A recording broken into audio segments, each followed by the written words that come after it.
You guys all hear me?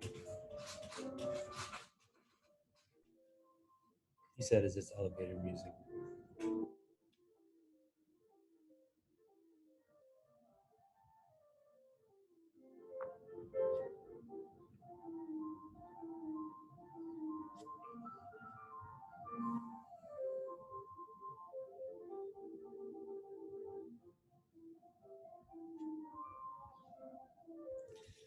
Yeah, I decided to put this in the background. Like, I mean, if I put some rap music and they're over here cussing up a storm, people are gonna be like, "What the heck?"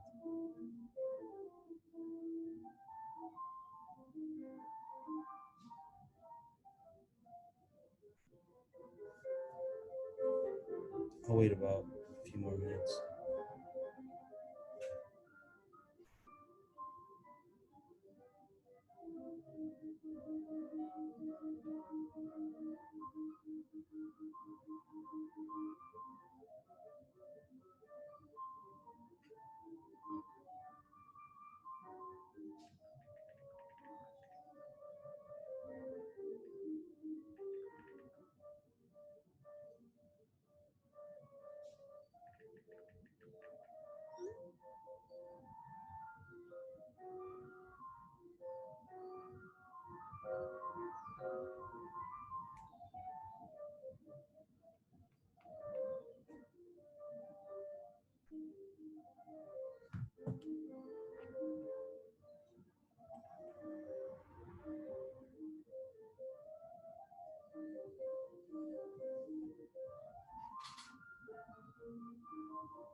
How did I grow my Discord to what it is today? I mean, I started. It was just at first. It was back when Robinhood had chat rooms. I just spammed it. I DM'd like literally 10,000, not even 10,000, maybe like 6,000, 7,000 people, and only like 100 replied, and they joined. That was back when my group was like $10. Like I had my group at $10 at one. At first, it was free, and then it was $10. Lifetime membership back then was $40 in 2018. um, the monthly membership was fucking was 10 to 15. Been trading for 2 years, two and some change.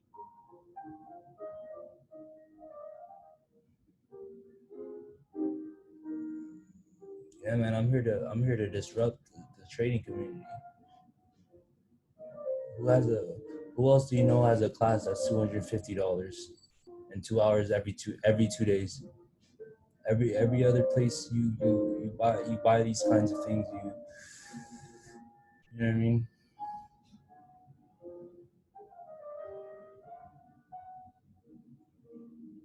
I could be charging like $500 to $1,000 and people will still do it. There's no point because everything I learned was for free. Everything I learned was from the internet. Everything I learned was just for me doing trial and error. You know what I mean?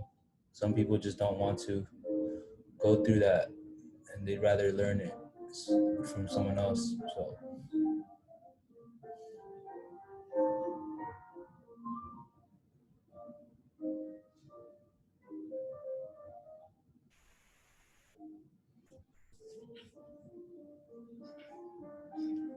yeah, it doesn't take someone 10 years to actually learn this thing. I mean, if you're making 6 7 trades a day every single day for just a year, you have more experience than someone who makes 1 trade a day 3 times a week for 6 years. And then I do a lot of back tests. I mean, I lost like 20 30K my first 2 3 months. I was like just going all in on everything. The learning curve is the worst thing to get through. Like, almost quit. It was just when you start doing this yourself without learning from anyone, at one point you're gonna get to a point where it's like, oh fuck, I'm losing so much fucking money, dude. Like, holy shit. And then it's like, why? You just start asking these questions like, why am I doing this? I could have just spent that 30 40,000 on fucking on 4 Rolex watches, or I could have bought a Patek. I could have spent that money on something else, but I mean, it paid off. So it is what it is. I wouldn't take it. I wouldn't take anything back.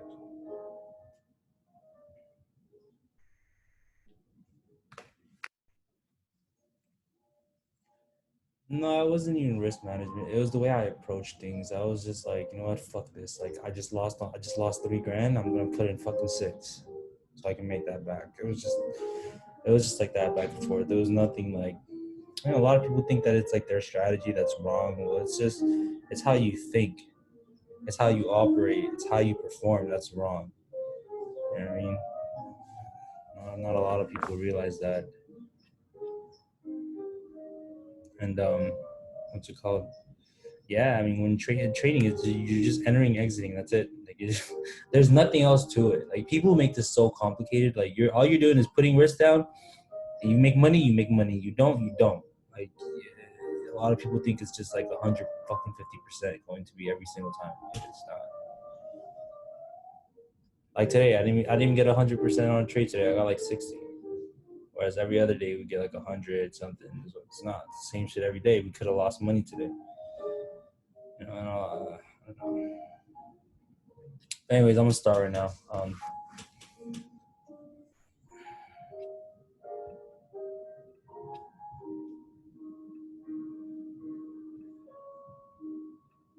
Can you guys see my screen? You guys can see my screen, right?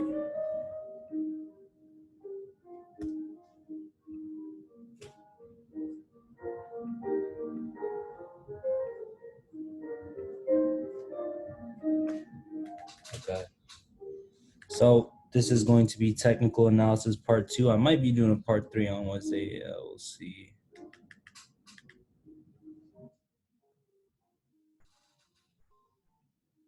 Okay, we're gonna start off with trends. All right. So trends, what they do is they help you to have a clear definition in your mind so that you can easily interpret when a trend is occurring.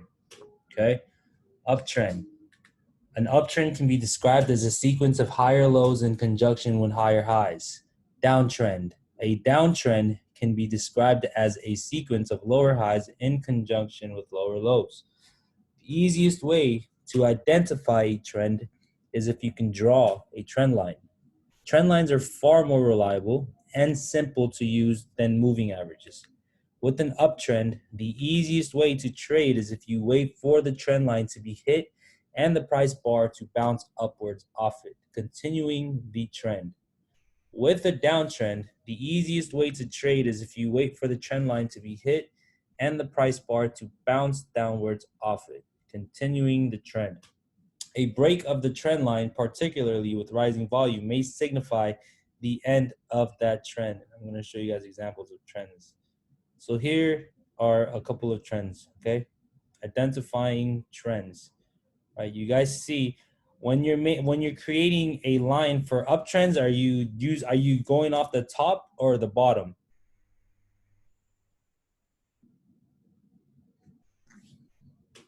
Bottom. For downtrends, top. Sideways, you create what? A channel, right? Uptrend bottom, downtrend top. Okay. Back when I first started, I was making trends left and right. Every trend I saw, I made a line. You know what I mean? Even if it only went on for like 2 days, I made a line. And went on for a month, I made a line. I just wanted to get used to making these trends so that I can, you know, obviously spot them easier next time I'm doing analysis on any other names. Okay. Here's a very good example of how a trend line, right, and how the price reacts to the support. So you have the first bottom here, okay? So notice how the price is contained in an uptrend by following the trend line nicely.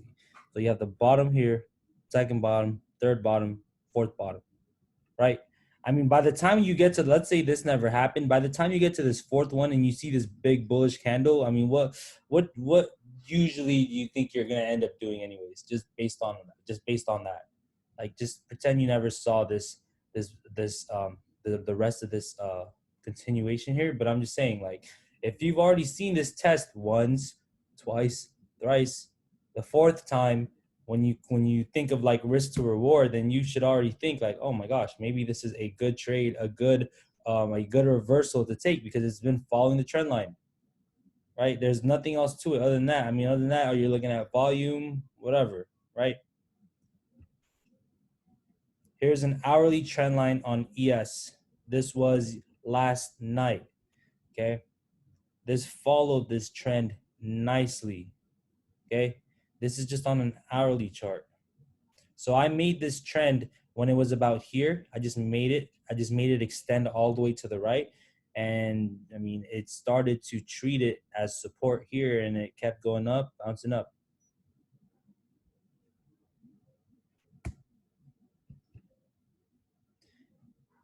Channels, okay? If we draw a parallel line at the same angle of the uptrend or downtrend, we will have created a channel, okay?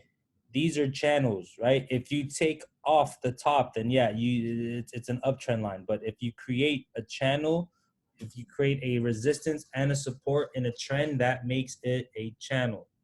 So this is an up channel, down channel, up channel, down channel, sideways channel. Okay. Now, can you agree with me that if you are looking at this up channel and the price started to break down at the end here, it would kind of signal a bearish opportunity?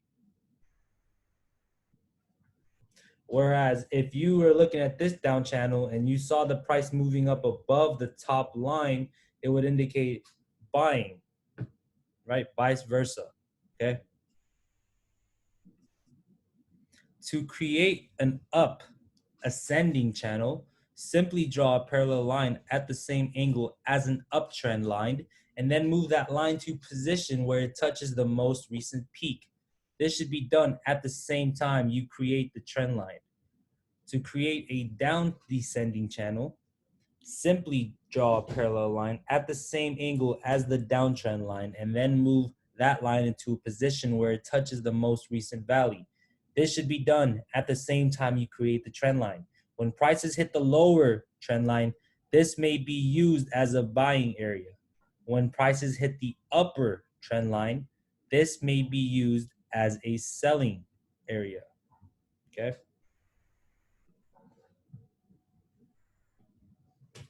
How many touches? I mean, just look at this one.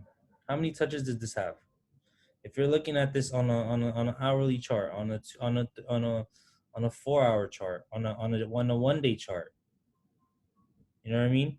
You're gonna see this eventually, and if you make the line and you extend it, it might follow through, right? So how many touches is ideal?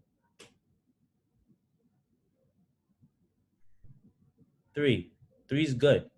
You know what I mean? It still creates that trend. It's this, when you're making trend lines or channels, it's really good when it's already formed a bunch of resistance and supports, because now you're just getting closer and closer and closer to the what? To the potential breakout. Exactly. Okay. Channel trading, and these are the trends. Okay.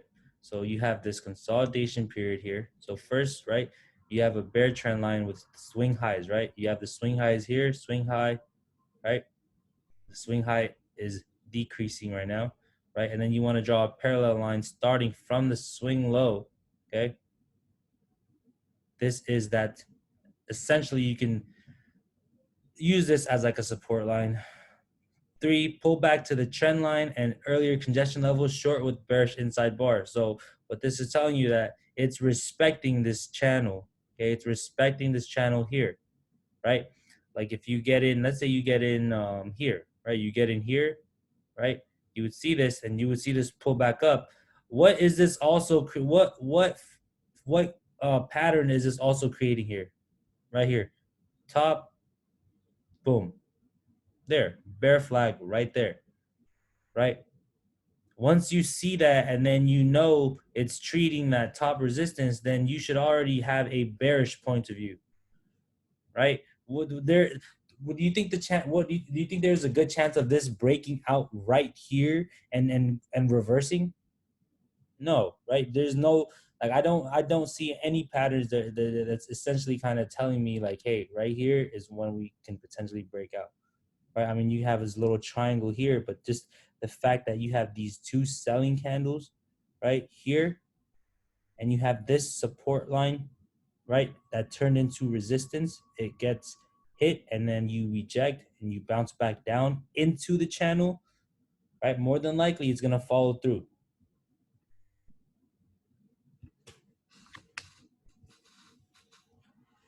Channel trading, trading reversals. So now you have this channel trend line, right? You have this channel trend line. You have a breakout, right? You have a breakout to the downside, okay? Rejected by a bullish outside bar, okay? With this hammer right here, what is this essentially telling you, right? This is telling you that there's buying pressure coming in, okay? This is telling you that the levels, at this level, the buyers are holding this and they're trying to push it up. Now that you see that it's getting pushed up out of the channel, you should already think like, oh my gosh, maybe we can have a breakout now, right? And what pattern do you see here essentially? You have this consolidation, and the last candle that can potentially break, you have this big candle here at the breakout. It's already broken the channel here. And what else is it treating as support? It's treating the top of the trend line as support. The resistance became the support. So once you see that, you're like, okay, I'm going to execute now, because there's nothing else to think about. Right? Well, a lot of people, when they see these things, they're like, I want to wait for this. I want to wait for this. Yeah, by the time you wait for everything else to show you, it's already here, right? When you know how to spot these things, it's important to execute based on, past experiences. If you've traded this type of setup before, then you see it again, and more than likely, you're not going to hesitate on trading that setup. Bullish breakout. Now I'm going to go back to the Bollinger Bands real quick, because I didn't talk about the breakout rule for I don't think I did. So the bullish breakout on Bollinger Bands, okay, you want to wait for a bullish bar to close above the upper band, right? This is the breakout bar, okay? Now, on number 1, in this example, obviously this was a fake out. So obviously you should already know by now, not all of these setups work 100%. You know what I mean? Because everything in the market that happens is there's a lot of uncertainty in the air, so you can't just you see one pattern and you automatically assume that it's going to go your way. You can't do that, right? That's why you have risk management, risk to reward, et cetera, et cetera. So the bar immediately after the breakout bar must trigger the order. If not, cancel it or just sell it, because it might be a fake out. Bearish breakout. Wait for a bearish bar to close below the lower Bollinger Band. This is the breakout bar. The bar immediately after the breakout bar must trigger the order, not sell it. Okay. This is a daily time frame.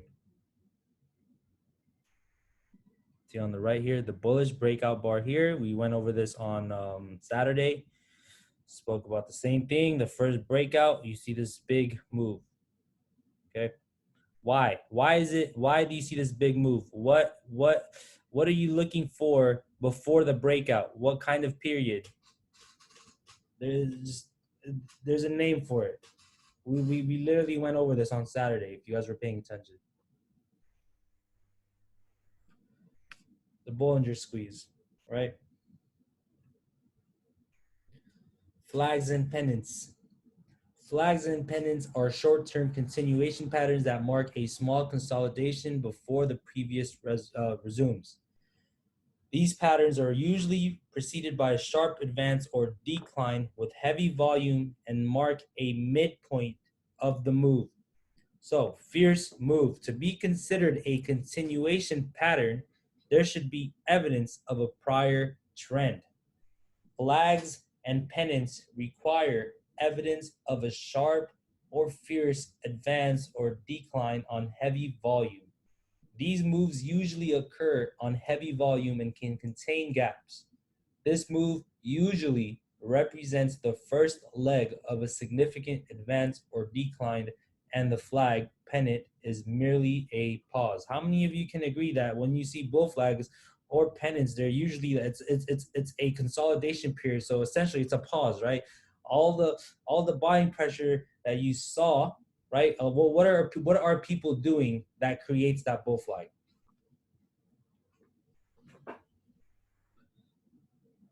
Taking profit. People are taking profit, right? A lot of people think stocks just go up. Like, well, what do you mean stocks just go up? So you're saying that no one's gonna take profits? You're saying that people who entered at the bottom is not going to take profit at the top, right?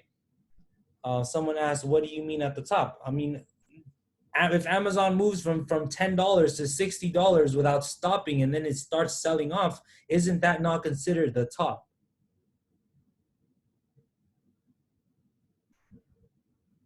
Or if AMD moves up $10 and it starts selling off and people, oh my gosh, it's selling off. Well, it just moved $10. Of course it's going to sell off. You know what I mean? Like, that's what creates that top, the sell off, right?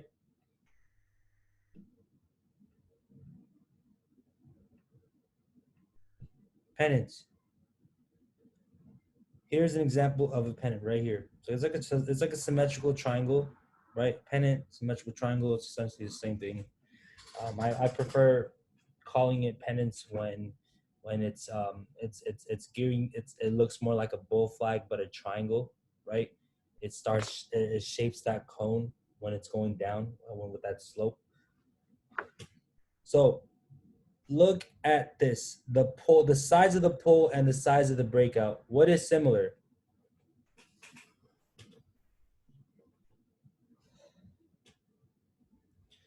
No, yeah, I mean they're both breakouts, but what is similar?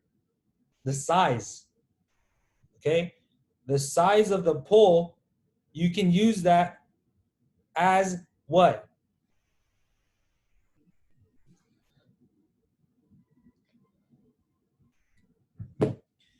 You can use that as target, right? If you see that the pull is a $10 move, and then you get this triangle / pennant, what do you think the next potential move is?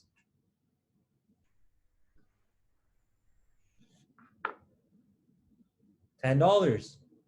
You have a $10 pull, and then your breakout, you're gonna anticipate you might be anticipating a $10 move. Okay.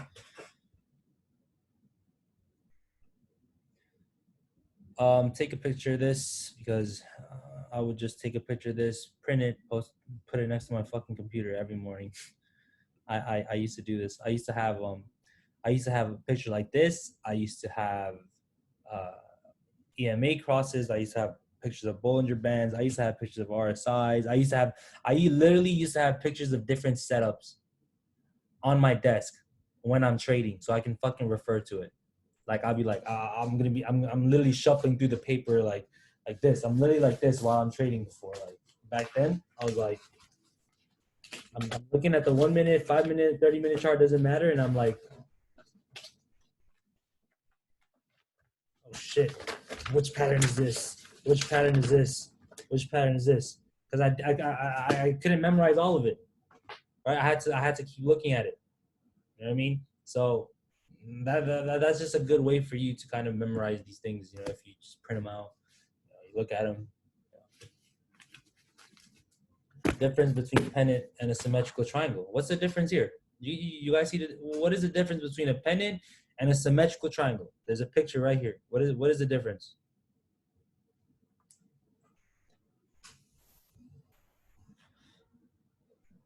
Yes, it's more triangular, but there's a definition behind that, right? What is this?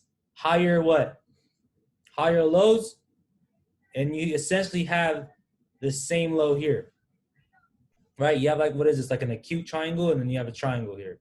I don't even know geometry like that, but I'm saying, right? This is the difference, right? There's not much of a difference. It's just the way it's named, right? Pendants are more, it's more based on consolidation, right? You have a hard support here, and then you have a downward slope on the resistance, okay? You have a lower high, and you have a flat bottom.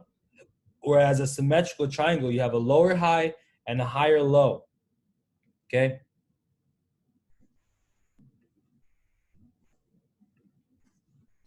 Triangle continuation pattern, okay? You buy when the price closes above the triangle's resistance line, and you sell when the price closes below the triangle support line. This is self-explanatory, okay? You have a triangle here. It led to a pennant here, right? Boom, and it led to another triangle, right? It led to another triangle, and then you got the breakout to the downside. Now, what is this pattern here that this example forgot to put on there?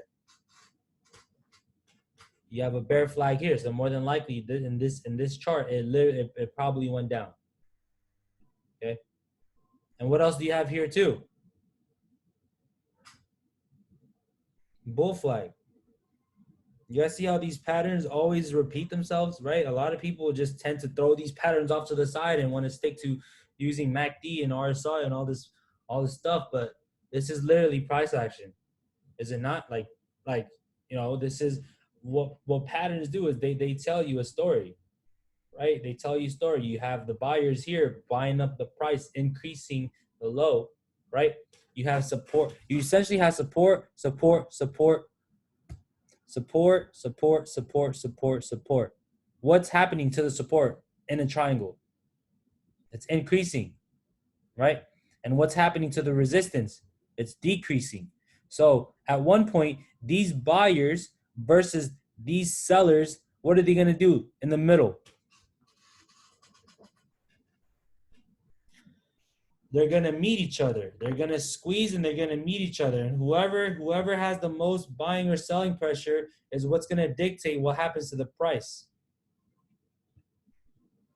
Flagpole. The flagpole is the distance from the first resistance or support break to the high or low of the flag/pennant. The sharp advance or decline that forms the flagpole should break a trend line or resistance support level, okay? A line extending from this break to the high of the flag/pennant forms the flagpole. What do you have here? What is this right here? This period right here.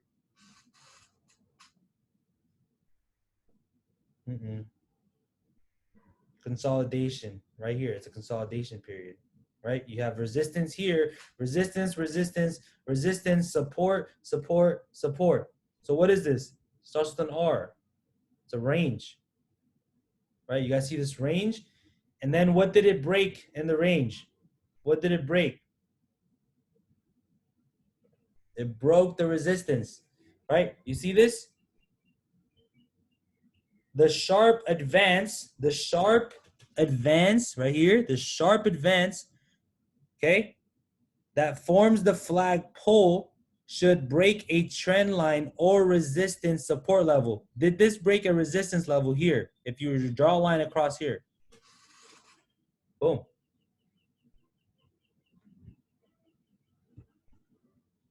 Flagpole, look, bull flag, flagpole, bull flag.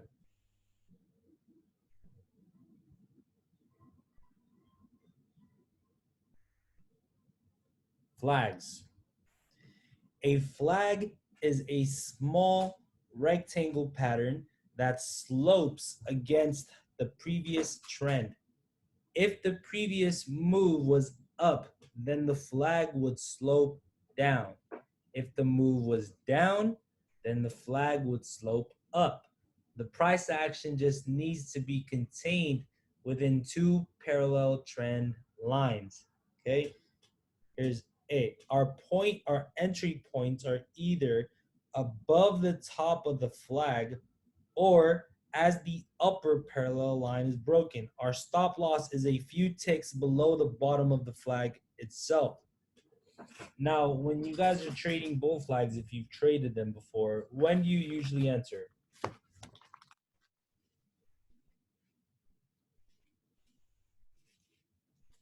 A, right? Does anyone ever enter? Like at B, or even before B even is even hit?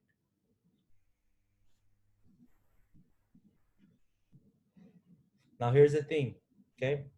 Sometimes I do enter where B is, or even below that. There's a reason why. For example, if I see, like, let's say the past three candles has had a big volume, as a lot of volume the past three candles, and the resistance line is $2 away on Tesla, and knowing how much Tesla moves, I would rather try to catch them. The what? What am I catching here as opposed to getting in here? There's a word that I'm trying to catch. The momentum. That's what I'm trying to catch. The momentum of this, the momentum of the move, right? Because if I get in here, by the time it gets here, I'm probably going to already be up like 10, 15, 20% when everyone else is getting in, right? And then when I catch another $5, $6, $7, $8, probably at 100% while everybody else is at 50 or 60, for example, right?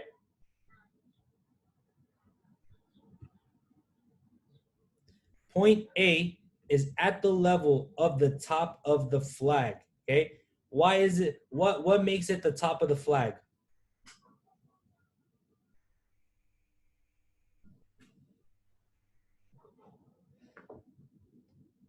What is this top of the flag? It's resistance, but what is it? What is it really? It's the what? It's the top, right? This is the point. This is the point where what happened when people sold off. This is the point when the price created the high of the day and then it sold off, right? That's A. As such, it is the most conservative entry point because it is where the stock is making new highs. You must make sure that volume is increasing as the new high is made. Increasing volume means there is conviction behind the move, which makes it more likely to be sustainable. Point B, this is where the stock breaks out of the flag itself. This is more aggressive than point A, and again requires increasing trading volume to demonstrate conviction in the move. If the entry is activated, and then we would need a stop loss. Point C is the level where if we're already in the trade, we'd exit with a small loss. So this is going to be your basic trading plan for a bull flag within the context of an upward trend. Is it common to see, I got a question right now, is it common to see a volume increase prior to a breakout? Can anyone care to answer this? Is it common to see a volume increase prior to a breakout? For those who've seen bull flags or pennants or triangles break out. Yes, it's common, right? That's why they break out, because you need volume. You know what I mean? If it's not common, if it's not common to see volume, then this pattern wouldn't be what this is right now. Well, it wouldn't be this iconic pattern that a lot of people trade.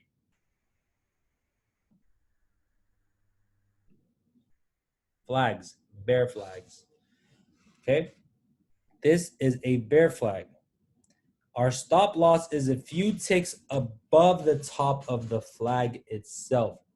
Our entry points are either A, below the bottom of the flag, or B, as the lower parallel line is broken. Point A is at the level of the bottom of the flag. As such, it is the most conservative entry point because it is where the stock is making new lows. You must make sure that volume is increasing as the new low is made. Okay, you have to make sure that the increasing volume, because what it means is there is conviction behind the move when volume shows up, which makes it more likely to be sustainable. Point B. Point B is where the stock breaks out of the flag itself. This is more aggressive than point A, and again requires increasing trading volume to demonstrate conviction in the move. If the entry is activated, then we need a stop loss. Point C is the new level where, if we're already in the trade, we exit with a small loss. This is your basic trading plan for a bear flag within the context of a downward trend. I'm gonna have a lot of examples after this. Flags. Here's a good risk to reward ratio. You have the flag pull. Okay, the flag pull is a 20% move, for example, right? 20% here, and then you have this bull flag here. Okay, you have this bull flag, and then you have the breakout, which is another 18 to 20% move here. This is a potential trade, right? This is a 1-to-4 ratio on this breakout. Would you trade this breakout with this ratio? So you have a potential to make 4 out of 1, right? If you have these ratios drawn out, for example, if you have these ratios drawn out, are you going to more likely be more inclined to enter the trade rather than if you didn't have this highlighted bar, right? This is why it's important. This will essentially um, give you more confidence, right? Because you know where your take profit is, you know where your stop loss is, right? When people, like, if people, I mean, I don't really use this anymore. I used to do it a lot. Like, I still do it for example purposes, but at this point I already know where my stop loss is and I know where my take profit is, right? I don't need to make this so that I can have more confidence in myself when I'm trading, right? But for people who are new, like, this is the best way to do it, because this is telling you, like, hey, you can take profit, you can cut the loss here, but if you do let it ride, let's say you're up, let's say you're up and then you're right here, okay? Let's say you're right here and you don't have this thing right here, this highlighted target, the risk to reward. Are you more likely gonna sell here if you didn't have this? Because you're like, oh man, I'm catching this breakout. I don't know when it's gonna potentially sell off. I'm up 25%. This is good enough. I'm up 15%. This is good enough. And then, 5 minutes later, it just runs all the way up and it hits here. And you're like, oh my gosh, this was the past resistance. And guess what? This is the same length as the flagpole, right? A lot of people are looking at this, are like, oh gosh, like, I forgot, I should have held it. I should have held it, right? Oh my gosh, I took profits, and it's good that I took profits, but I should have held it, right? When you have this risk to reward ratio written down and drawn out, then you're more likely going to hold things all the way through. So the risk here, right, from 287 to 280 here. So a $7 downside move. But the breakout can go from 287 to 326. Isn't that favorable when you have this all written down like this? You're like, oh, all right, I'm risking a potential $7 move down, but I can literally go from 287 to 326. That's a lot of gains, right? You know, you buy this for $100, for example, if they have one that cheap, and you can potentially turn that into like what, fucking $600, $500 maybe. I don't know about 1,000 depending on what stock, but I'm just giving you an example of the potential return, right? How do you determine the peak of the breakout? Resistance, the next resistance, right? How do you calculate risk on there, the red part? You just have to draw it out on your thinkorswim. Just make a box, right? You just make the box there and you highlight it red. Here, I'll give you guys an example of how to calculate risk reward.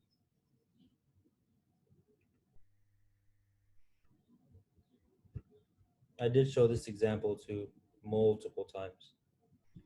Multiple times. Can you guys see my screen?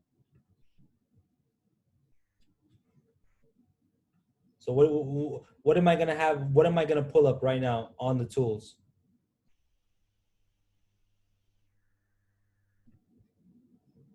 Square.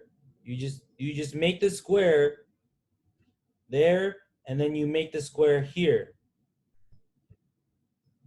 And then you click it, you edit, you make this red, you make this green.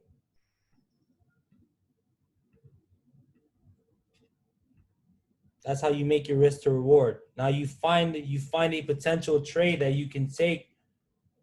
Let's look at, for example, let's look at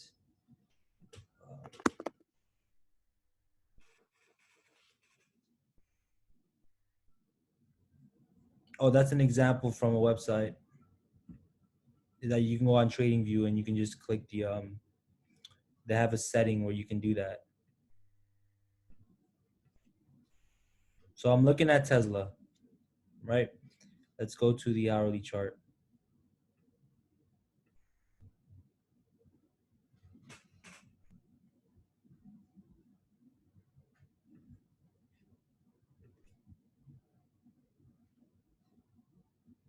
Yeah.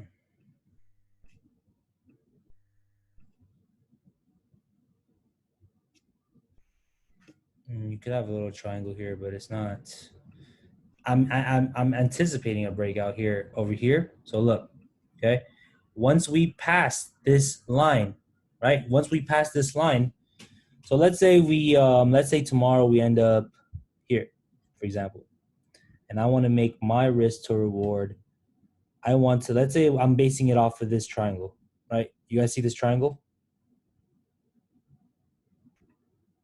And I want to enter at this breakout. I'm going to make it a green line right there, right? So if I'm looking at this, what is my potential profit target here? Is this going to be my potential profit target? This one, and this one, right? This zone right here is essentially going to be my profit target if I'm going to swing this, or this can literally move in a day, for example. So let's say I want to enter at the break of 823.70,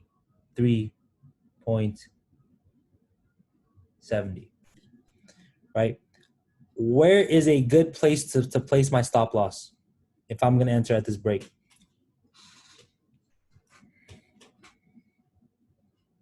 You want to make your stop loss here, or do you want to make it here?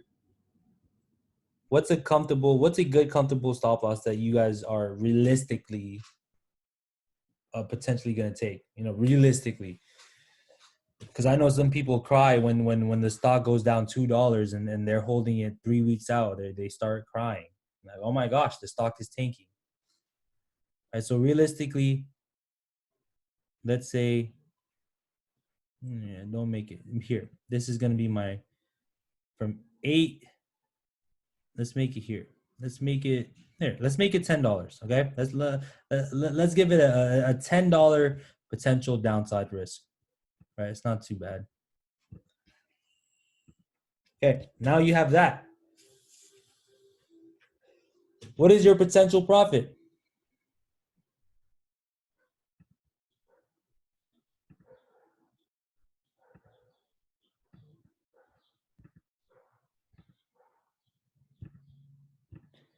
Making this my potential profit. What do I have here? Let's look at it on a 15-minute chart. Too small.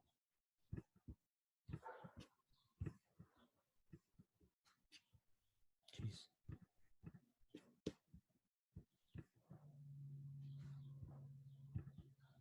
I'm risking. What is the risk to reward ratio here? Jeez.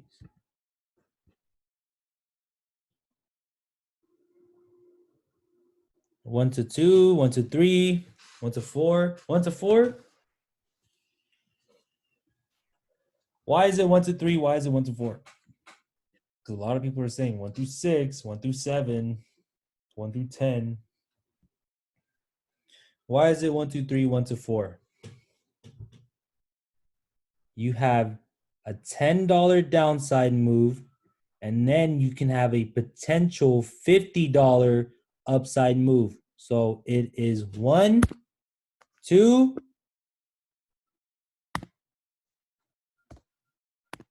Is it 4 or 5? It's either 4 or 5. 1 to 4, 1 to 5. But is this a good risk to take? If Tesla breaks 823 tomorrow, are you going to follow through with what you guys are saying right now and get in? Right? If Tesla runs tomorrow, I don't want to go back to class on Wednesday and I'm asking, hey, who got in Tesla? I hesitated. I don't know. I woke up too late. So if Tesla trader kind says, yeah, but how long would you swing it for? Okay, that's a good question. If Tesla has an ATR of $70, how long would you swing this for? All you're looking for is a $50 move. Would you buy this Friday's expiration, or would you buy next week's expiration, or 2 weeks expiration? 2 weeks. There it is. That gives you more than enough time. When you're going 2 weeks out, if you go 2 weeks out, you want to sell by the fourth or fifth day, right? If you buy on Monday today and you have an expiration for not this Friday but next Friday, you want to sell your position by next Monday, so the theta doesn't rape you by the time you get to Tuesday or Wednesday, right? Yes, always. Trader Kind says, would you choose delta over theta? Of course I would choose delta over theta, right? I don't want my theta to be higher than my delta. It doesn't make sense. Kevin, on Thursday, you bought the 800 break with the 830 and 880 target. Would you still be in now or would have sold? I still have 3 contracts of Tesla that I haven't even sold yet. I was up like 3K in the morning when it went up to here, and then we ended the day here. I'm up like, what am I, 2100?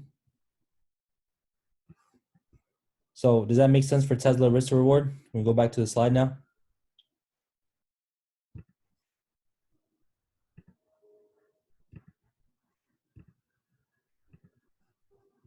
Okay, back to the slides.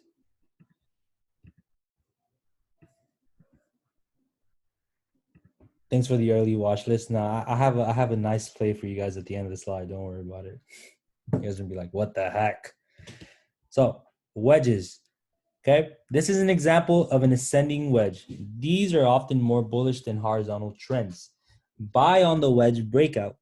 This is a false downward breakout, right? This emphasizes the importance of waiting for a sustained breakout movement, right? Because you see that the candle hasn't really fully broken below the trend line yet, right?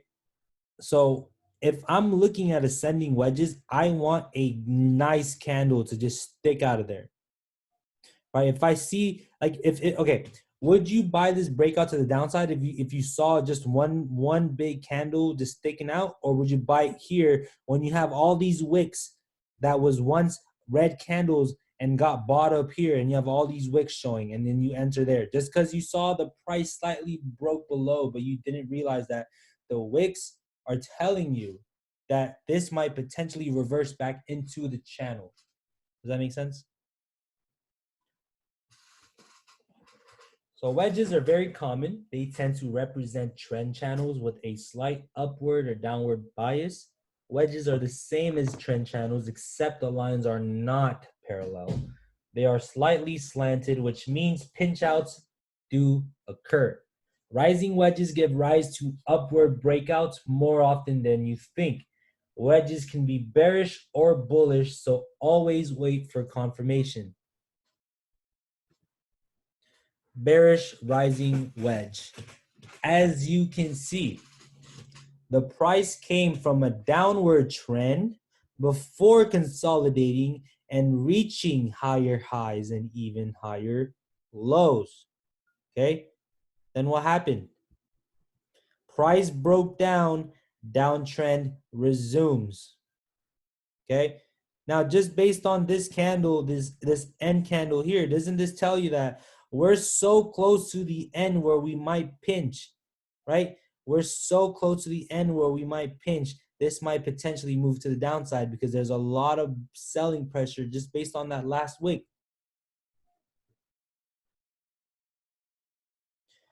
JV says, would you wait to enter a trade until the 1 minute candle closed, or would you enter the trade the moment it breaks the pattern? It depends on what time frame I'm looking at. If I'm looking at a 4-hour triangle, I'm not going to care about a 1 minute breakout, right?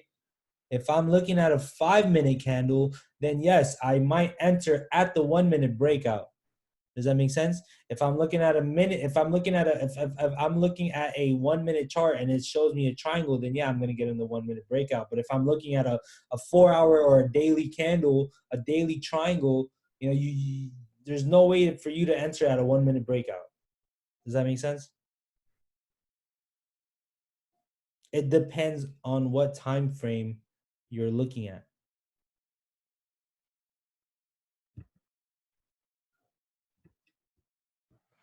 Falling wedge. Just like the rising wedge, the falling wedge. Oh, and I want to mention this. I know a lot of you have a lot of questions. I mean, this is what I'm going to suggest, right? When it comes to you guys like asking these questions on where should I enter, where this and that. And I'm telling you where I'm entering, but you should try it for yourself. See what works for you. If I tell you I enter here and you enter there and it doesn't work out for you, you're immediately going to think that it's not working out. So you all should try out these patterns and mess around with entering at different prices based on different volume levels, based on what you see on the stochastics, for example. Because what is it doing when you just do this when you just try it out yourself and just experiment? You don't even have to trade live. You can go on demand and try it out. What is it giving you though?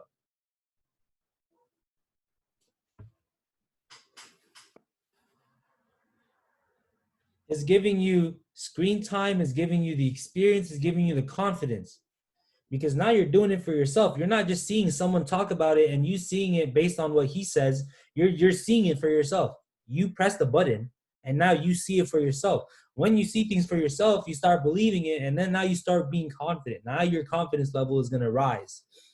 Right now, when it's time, when you see it in person on a live trade, you're just gonna execute.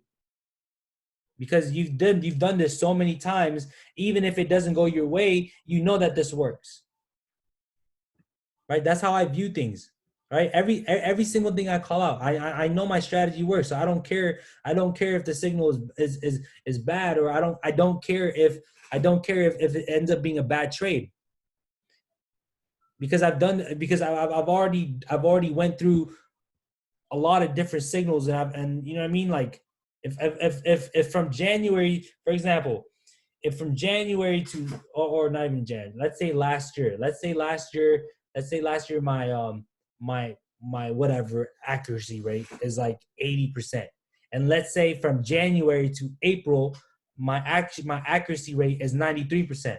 Now let's say this week I'm having a bad week where I can't seem to enter right, or I can't seem to get in here at the right time, or I'm losing on every trade. Now, does that 1 week tell me that my strategy is bad? No, right? Because I've for a year and more, it's worked. You know what I mean? I just have to see whether how the market is doing. Like if the market's sideways, then yes, of course the strategy is not going to work, because there's sometimes there's low volume. There's not enough buyers to hold a breakout. There's not enough sellers to push a reversal, vice versa, yada yada yada. There's a lot of different factors that come into play when you're trading, right? So falling wedge, just like the rising wedge, the falling wedge can either be a reversal or a continuation signal. As a reversal signal, it is formed at a bottom of a downtrend, indicating that an uptrend would come next. As a continuation signal, it is formed during an uptrend, implying that the upward price action would resume. Unlike the rising wedge, the falling wedge is a bullish chart pattern. Falling wedge, continued. In this example, the falling wedge serves as a reversal signal. After a downtrend, the price have made lower highs and lower lows. Okay, lower highs, lower lows. Notice how the falling trend line connecting the highs, okay, the falling trend line connecting the highs is steeper than the trend line connecting the lows. Do you guys see that? The trend line connecting the highs is steeper than the ones connecting the lows.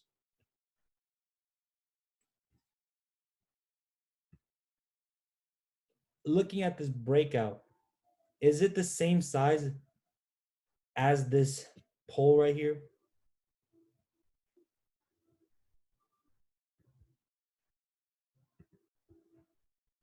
Triangles. A symmetrical triangle is a chart formation where the slope of the price's highs and the slope of the price's lows converge together to a point where it looks like a triangle. What's happening during this formation is that the market is making lower highs, and higher lows. This means that neither the buyers nor the sellers are pushing the price far enough to make a clear trend. So the target is derived from the height of the pattern and projected from the tip of the pattern. Does that make sense?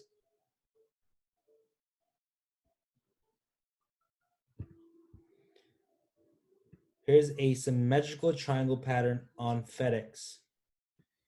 What else do you have here?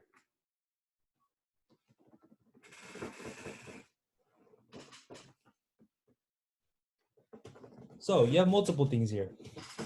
You have the EMA cross. What else do you have right before the breakout on that candle? You have a bullish hammer here. This hammer is telling you that because this hammer was once a red candle, a full red candle, and it formed this long wick on the bottom because it's indicating buying pressure, but buying pressure where? Right at the resistance, buying pressure. Plus you had the cross before. And I bet you if we had the stochastics on here, it would have showed up even before the EMA. And I'm going to show you guys later on. Height of the pattern gave nice first target here. Look. This is a real example. The height of the pattern, does that make sense?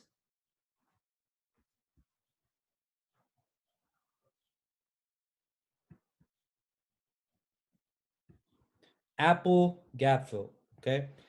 What I mentioned this on my story yesterday. I don't know if people saw this, but I was talking about this, right? This potential gap fill on Apple, right? You want to watch for gap fills when you're looking at higher time frames. Obviously, we filled that gap today. You guys see how I'm looking at if you were looking at a 1 hour chart, you would have never seen this gap. If you're looking at a 15-minute chart, you would never see that gap.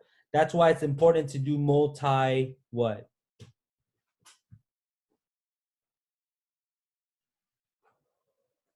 Multi-frame analysis. Now, here's an EMA cross plus pattern plus stochastics. Look at this. What did I say happens before what when you're looking at EMAs and stochastics?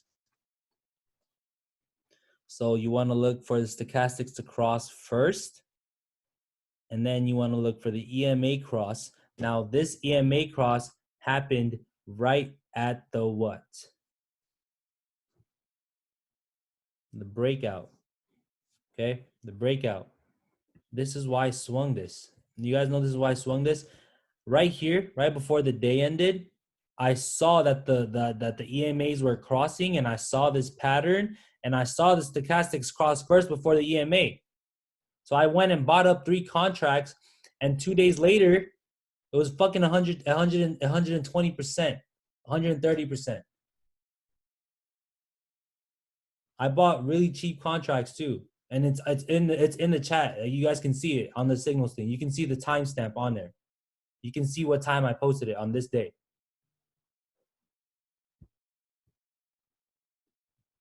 You guys get that pattern? This pattern happens a lot. So if you want to take a picture of this, like if you want to save this, you can save it. 4-hour patterns plus stochastics cross. This is Home Depot. We've been trading Home Depot for the past 3 months, just straight up, the past 2 months, just straight up calls. Look at this. I'm on a 4-hour chart on Home Depot. What is this pattern here?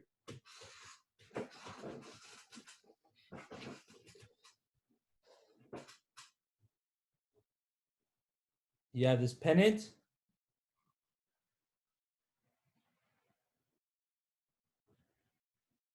breakout, bull flag, breakout. What is also here though?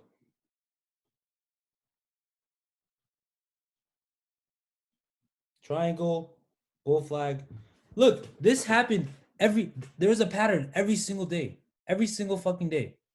You got a pattern here, every 2 days. Look, when you guys are looking at 4-hour charts, you want to look for patterns that form on a 2-3 day period. You guys got that down? 2-3 day periods. So you also use the pre-market and afters to form patterns. Of course I do. This wouldn't be a triangle if it wasn't for this last candle. This wouldn't be a bull flag if it wasn't for this last 2 candles. This wouldn't be a bull flag if it wasn't for this candle. Whether it be after hours, pre-market, candles or candles. Who buys up? Who buys during pre-market and after hours? Smart money, investors, whatever you want to call them. They buy it up. Right? This is a 4-hour time frame. What else do you guys see other than the patterns?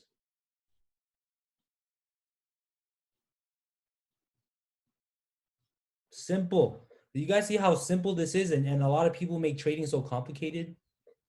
You know, people buy up all these courses talking about fucking 200 different strategies when like, come on. Straight up just price action. The stochastics and the EMAs are fucking gold. Let me tell you that. Have you ever? When was the last time you saw someone use EMAs with a 9 and a 21 with the stochastics, other than right now?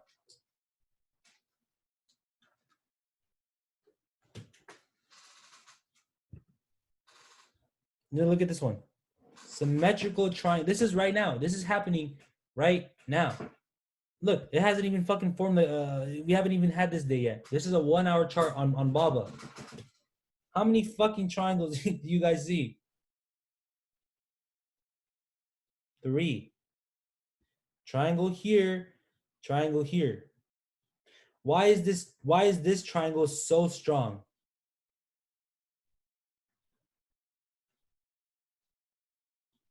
Why is this middle triangle so strong compared to this one and this one? You have the volume plus what? Look at this. Look at this candle right here. Look at the what color was this? First of all, what color was this candle before it was even this long ass wick? This was a this you know how ugly this fucking candle probably was? Like, what do you guys what do you, imagine what people were thinking when they first saw this candle? They're like, when they first saw this full red candle, they're like, oh shit, Baba's gonna tank today. And then guess what? That same hour, all the buyers started stepping in pre-market. Boom. It just caused that whole upside movement just from the first hour of the day, right? And then it created the triangle, which formed the basis of where the buyers would enter at for the next day. And here you have another breakout.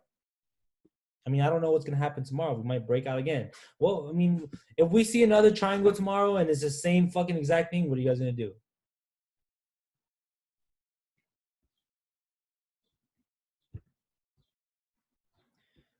Ascending triangle plus volume plus stochastics cross. Look at this ascending triangle, right? You guys see this period of consolidation that it had? This is Netflix. This is recently. You have this ascending triangle on a 4-hour chart right here. Now, once we got to resistance, once we got to the end of the triangle where we squeezed in the end, right? What did you see in terms of price action here?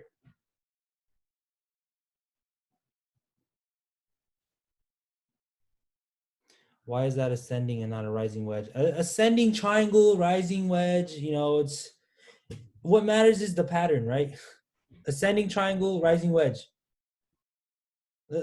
Let's Google it. Let's Google it. Let me Google it.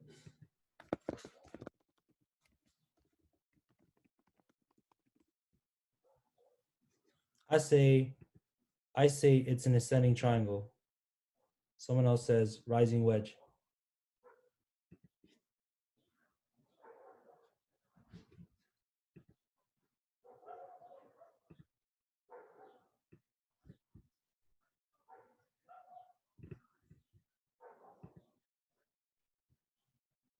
Let me share my screen.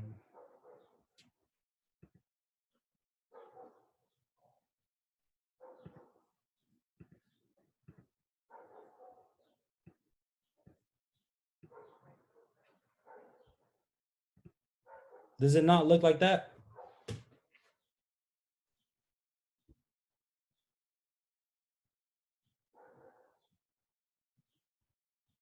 Can you guys see the screen on the ascending triangle?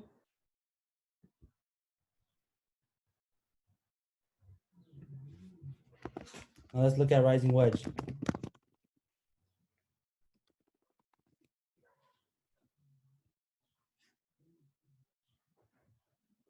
So what is it really? Is it a rising wedge or is it an ascending triangle?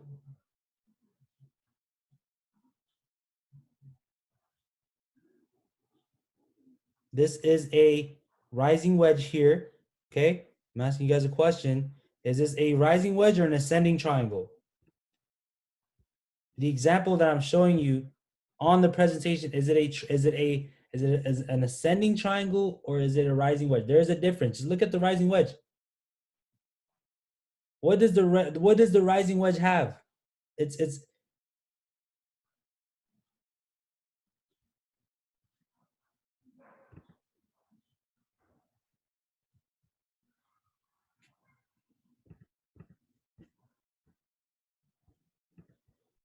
okay. Now I gotta go back to the thing I can't even find it.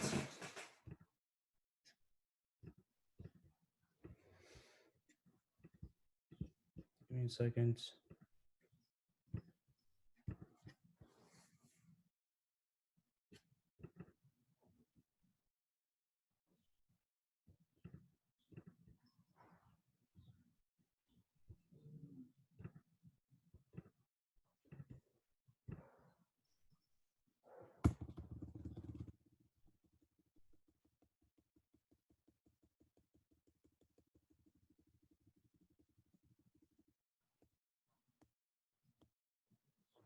Right there.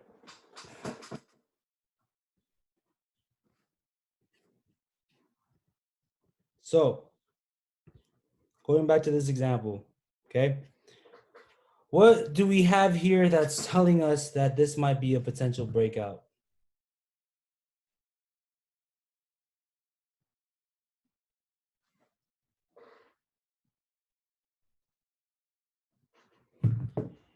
Look at the volume. There. I've told you guys this many times before, right? If I'm looking at a 4-hour chart, how many days in the past do I want to look for when I'm comparing resistance or support? When I'm comparing, for example, volume.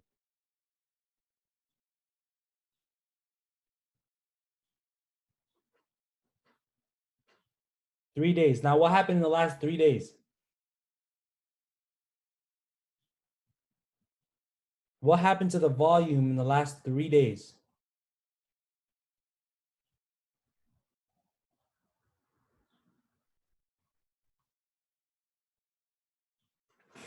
Increase compared to before. Other than that, you have the stochastics cross. Other than the stochastics cross, you have the what? The breakout. You have the price at the breakout level. Does this make so? I don't even need EMAs. I don't even need EMAs to figure out this trade. I can just use straight price action.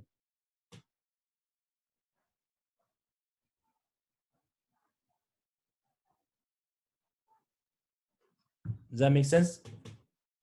Is this a good strategy right here for you guys to utilize? So other than just that, right? If I'm looking at this trade, I can literally make the risk to reward right here, right? Just theoretically, where would you make your risk to reward? If you already have the same resistance here, keep in mind, okay? Keep in mind this line that I have on top, I didn't just put it on. I've had this on for the whole time. That's what that's how I got my profit target. That's how I rode the trend up. But where would your stop loss be, for example?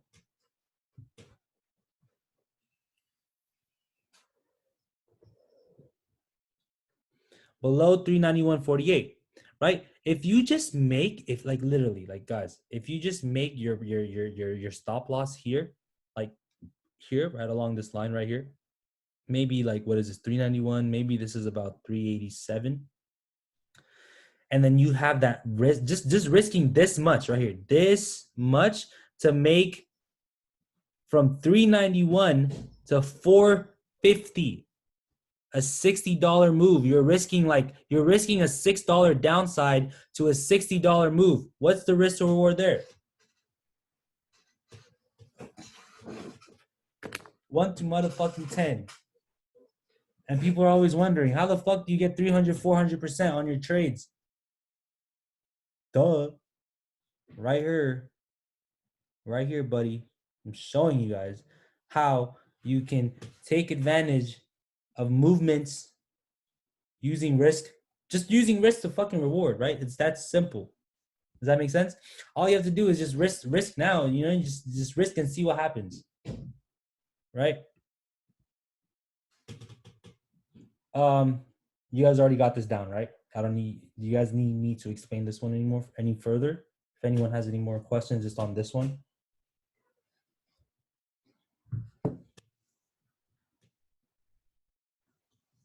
Okay, next. Ascending triangle plus bullish pennant plus stochastics cross on the daily. This is right now on Netflix. You had 2 different patterns show up. Jay said, when you're swinging a trade, how do you know when to sell? When I'm swinging a trade, how do I know when to sell? When I'm swinging a trade, how do I know when to sell? When I'm swinging this Netflix, how do I know when to sell? Next resistance. Just look at this. Just look at this Netflix. What did it form on the 4-hour chart? Every single time it hit after hours. You have a bull flag. Bull flag. And what is this? Range. Wow. Is that so hard? All you're doing is just making patterns on your chart. This is fun to do too, because you're like, oh, bull flag, range. Other than these tech indicators, how do you factor new sentiments? Okay, that's a good question. Did we go over economic calendars? So in this class yet?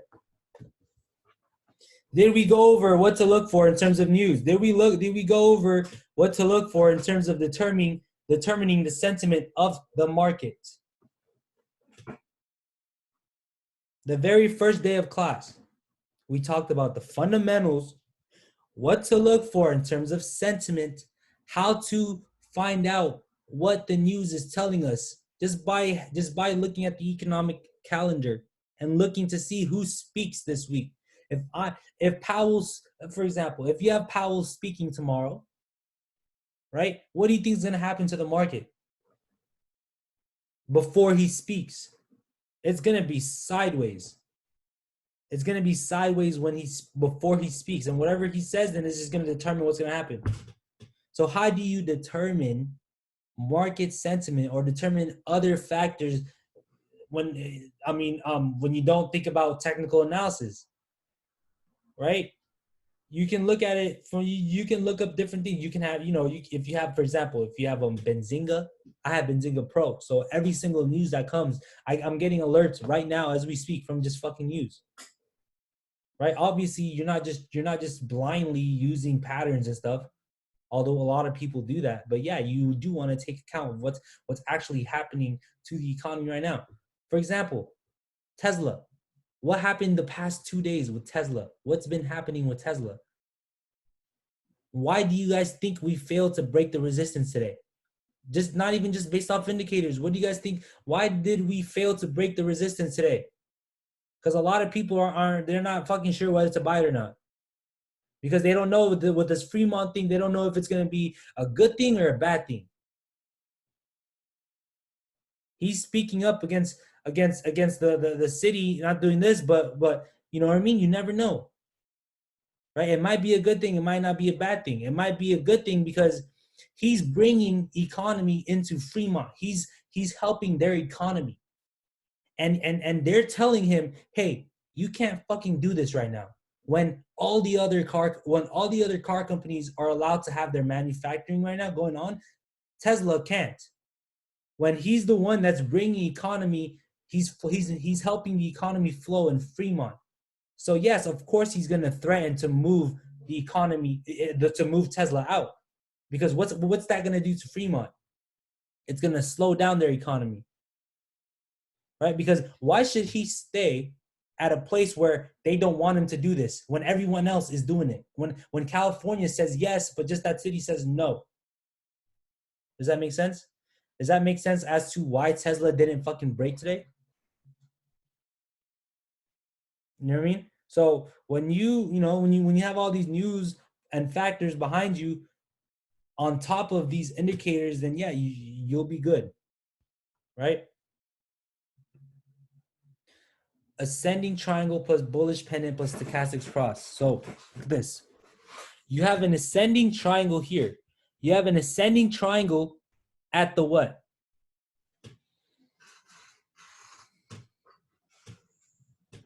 At the resistance. Now, what else do you see that's helping you kind of dictate where the price is going to go?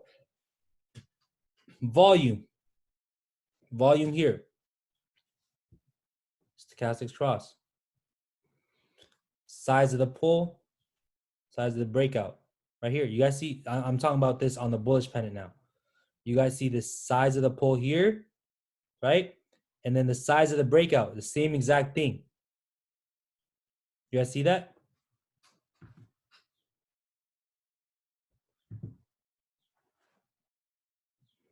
Yes, when you're looking at the size of the pole, that's really handy, because what it does it's just gonna help you like determine where you should sell, or where you should do this, where you should do that. You know what I mean?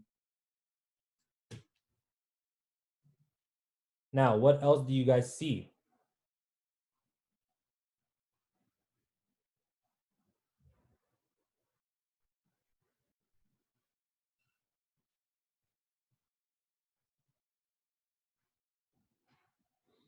You have the stochastics crossing here, and you have the stochastics crossing here. This cross is right at the breakout.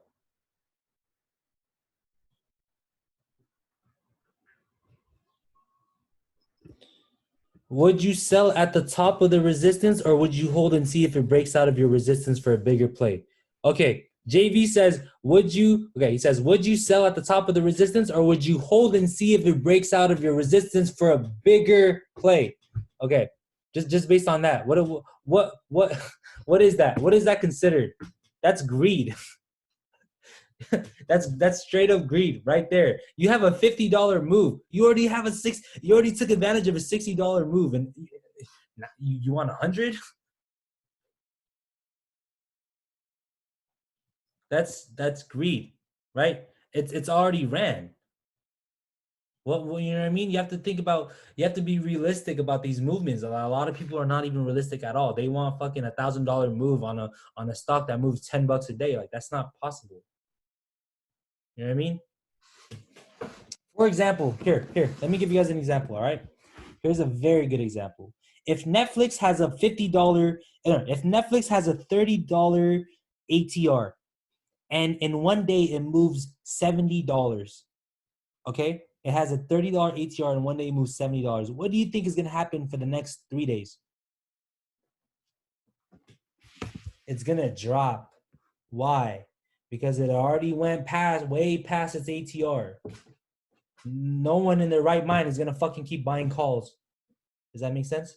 That was that was gold right there. I just told you guys. You guys don't. Some people don't look at it that way. If a stock has already went way past its ATR, if Tesla moves $100 and it only has a $50 move per day, what do you think is gonna happen the next day? Or not even maybe not the next day, maybe 2 days later, 3 days later. You know what I mean?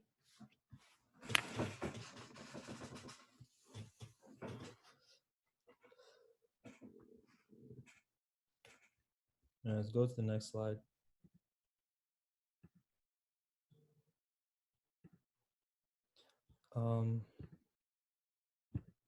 Symmetrical triangle, 5 minutes, plus stochastics cross at the breakout.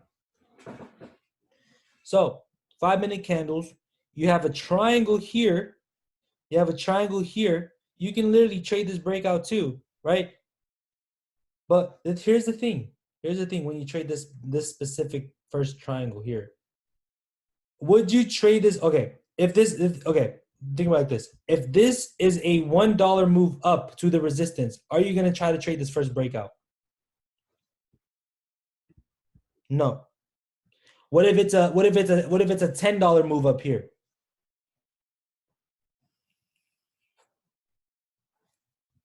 Makes sense, right? Now you have this next triangle, and in this case, right? Other than this one, in this case, you have the stochastics crossing right at the breakout. And then what happens? 15 minutes later, you're at the resistance line. And what does it usually mean when the stochastics are up here?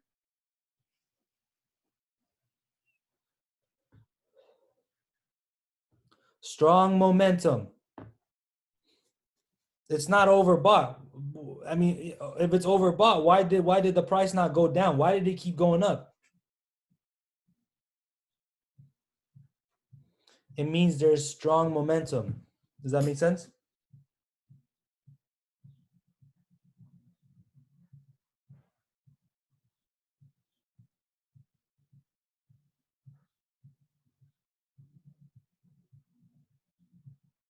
Okay.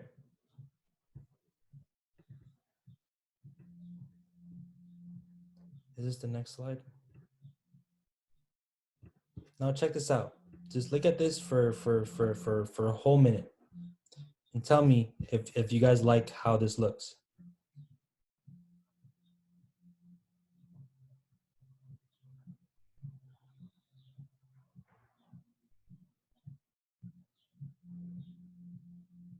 This is a 1-day chart. I mean, I'm sorry, a 4-hour chart. Every single pattern you see, we traded.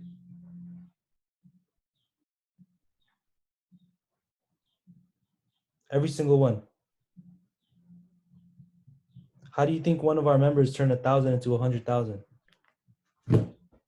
Straight swings.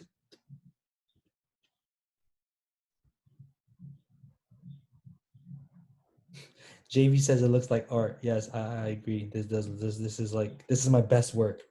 I can literally sell this for like $1 million, and Warren Buffett would have this on his bedside.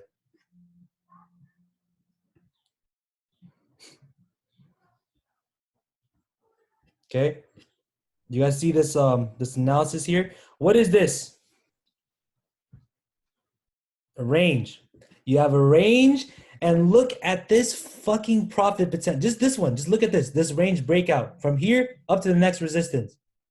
Whoppa. There's your 300% trade, and then you're in this range again. Let's say you for example, let's say let's say you're JV and you're like, hey man, I want more. He gets up here, takes profit here. Cool, you just made fucking 1,000%. Now you see the stock is in a range again, and then it broke down here. Where's the next profit target? The same fucking level as our entry from before.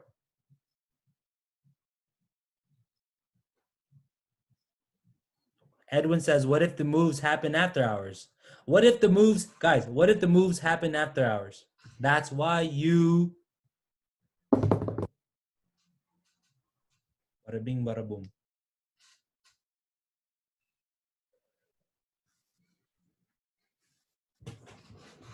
Now, just those are just ranges. Now you have bear flag, triangle, pennant, breakout, triangle, breakout, break. Once you here, when is okay? Once we get up to here again, is this? If you're looking at this, should you be looking at previous times when you've already swung this over the from this, just this whole box right here? You're like, oh fuck. If you guys listen to DJ Khaled, it's like another one. We the best. Another one. Right? And then you have this big ass bull flag, right? And then if you're JV, right, you swung here up to here and you're back here again. What are you gonna do? Another one.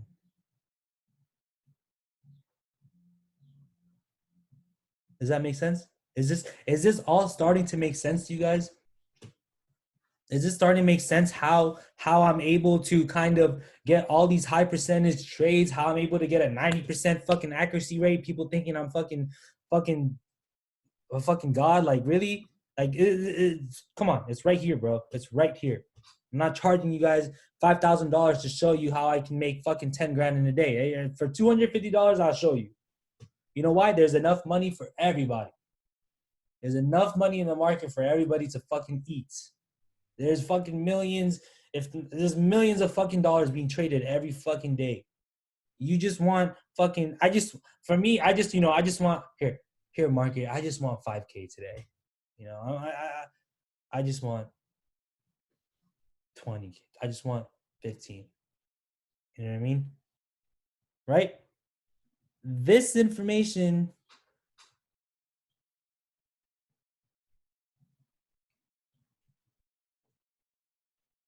got it from the internet.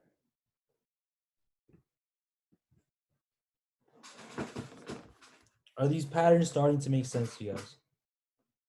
And just so you guys know, I'm not downplaying anybody who sells courses. Like, I'm just saying I'm different. I do things differently. People don't already know. I give a lot of free shit on my Instagram posts. You know what I mean? Like, I don't really care about all that. As long as I can, as long as you know, as long as I can help you guys out and you make money, then cool. Right? Because everybody deserves to eat.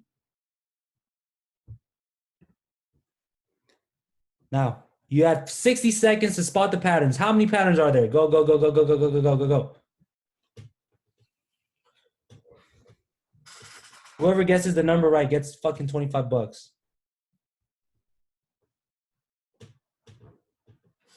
10, 9, 8, 7, 6, 5, 4, 3, 2, 1.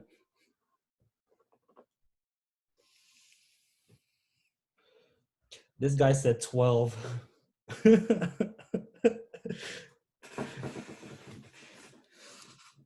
Are you guys just guessing the numbers or are you actually counting? How many bear flags do you see on the left side?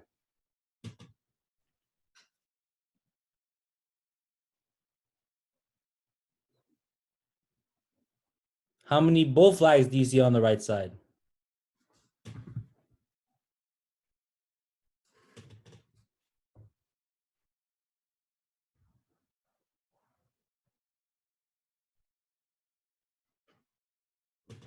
All right, let's look at the answers.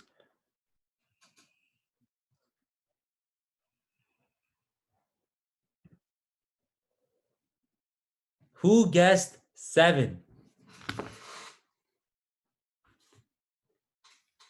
Somebody guessed 7.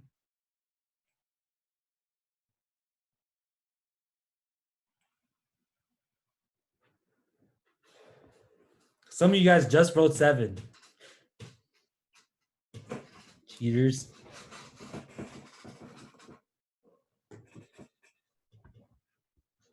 I think Julian got 7. But look, bear flag, bull flag, pennant, range, bull flag, bull flag. You guys didn't see the range, huh? Don't worry. After this class, you're going to have good eyes. You're going to be able to see this.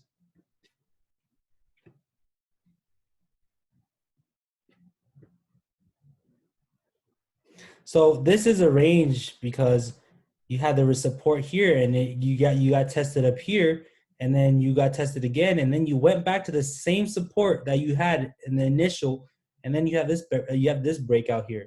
That's why it's a range.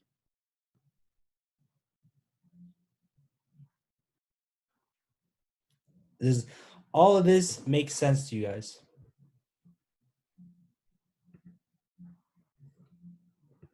Free play. BMY. Look at this monthly fucking chart on BMY. What do you guys see here? This is sticking out like a sore fucking thumb. This is a monthly chart. This is a monthly chart. Every candle represents 1 month.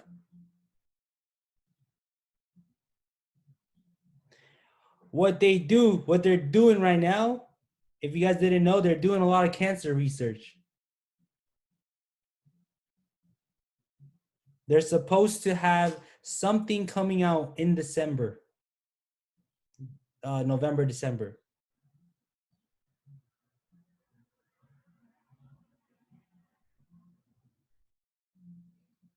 I'm already in BMY. You know what I mean? I'm already in there. I'm already in. What I'm gonna do is I'm just gonna keep dollar cost averaging it every single week. If my trades don't go right, then whatever. I took the risk. Why? Why did I? Even if the trade doesn't go right, even if it continues down, why did I trade the risk? Look at the risk to reward. Like, look at this. This is a monthly chart. Think about this. It's not a weekly, it's not a daily, it's not a 4-hour chart. It's monthly. So right now for my contracts, I'm going 2 months out on each one. And obviously, if it doesn't move the way I want it to, I'll cut it. And I'll just, keep buying more, maybe 3, 4, 5, 6 months out. Once I see a clear breakout, then I'll go 6, 7 months out. Maybe even leaps.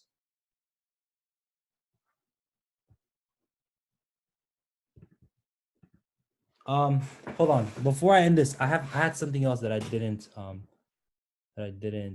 put in there. I have like 4 more. Give me a second, guys.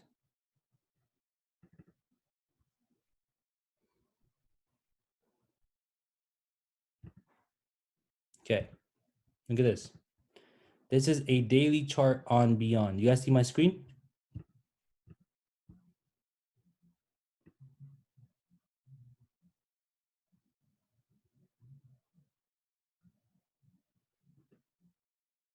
Or were we already looking at this? Or was that Netflix we were looking at? Did we already see this?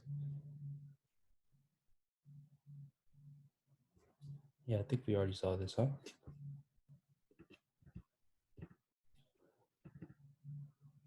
Hold on. I have...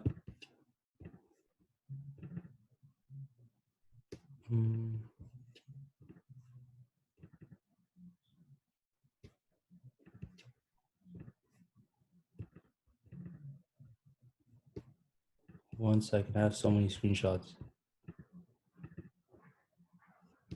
Already went over this one. Already went over this one. Already went over this one. Already went over this one. Oh, okay, found it. All right. Amazon 5-minute trade here. Okay. You guys see my screen now? Sorry, I don't want to end the class yet. I'm comfortable right now. All right. 5-minute chart on Amazon using the EMAs. What are you looking for first? The stocks, I said stocks, I'm sorry, the stochastics. The stochastics first, and then the EMA, okay?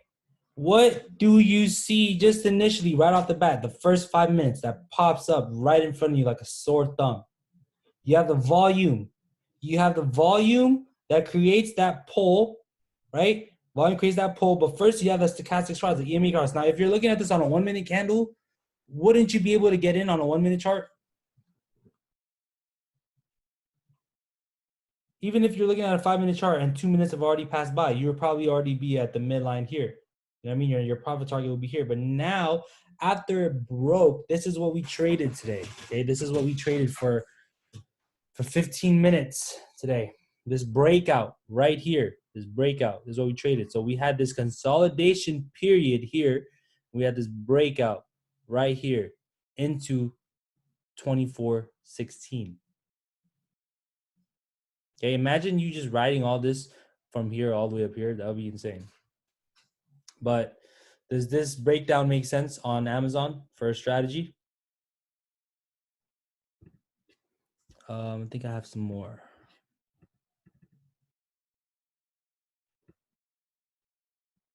Yes, I do.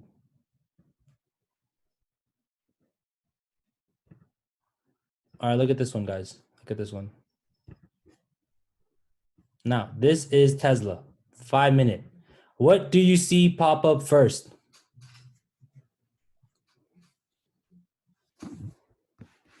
And then the EMA. What is this candle here showing you? Buying pressure. Okay. Other than that, do you see any other pattern on the chart? Do you see anything else that can potentially... What did we trade today on Tesla? What were we talking about on Tesla for whoever was in the group? Why did we have a good Tesla trade today? Gap fill. We had a gap to fill.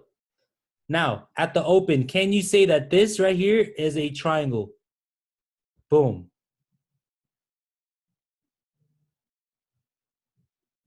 Triangle. You have this breakout. Now, can you say that this is another triangle here in the middle, right at the resistance? Right here. Right here. Right here. You guys see that? That's another triangle. Okay. Does that make sense on today's Tesla trade that we took? You guys say I got a good set of eyes. All you got to do is just go after this class, you know, spend the next 2 hours doing this and you fucking...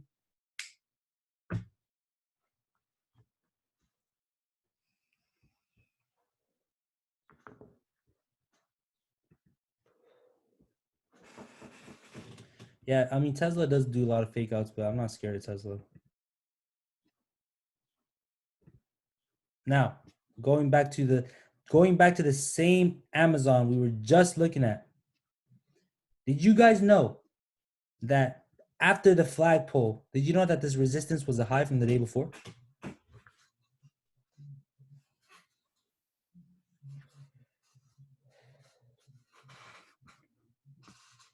Didn't see that, huh? Yeah, that's a nice little breakout.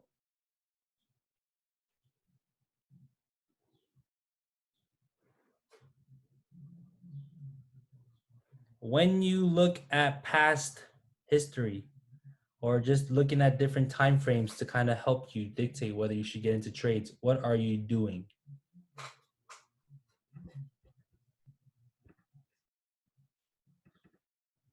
Multi-frame analysis,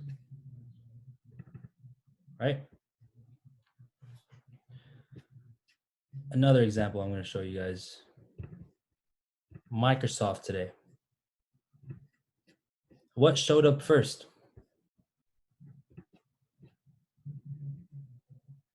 Stochastics, and then the what? And then the EMA. Where though? Where was this price at?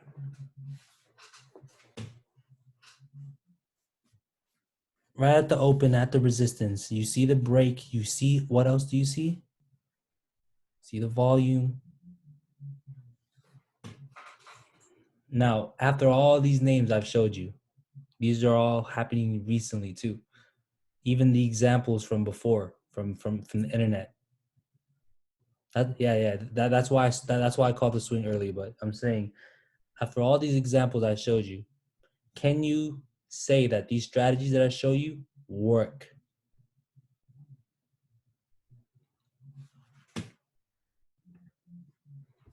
Let me see if I have another example. I had a few. Already went over that one.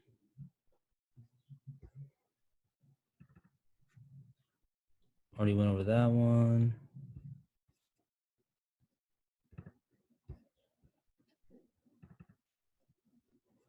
Yep, I already went over all the examples.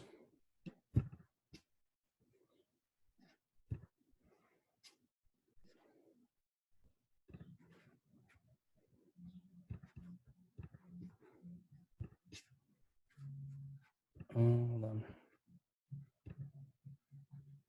All right, you guys can see my screen, right?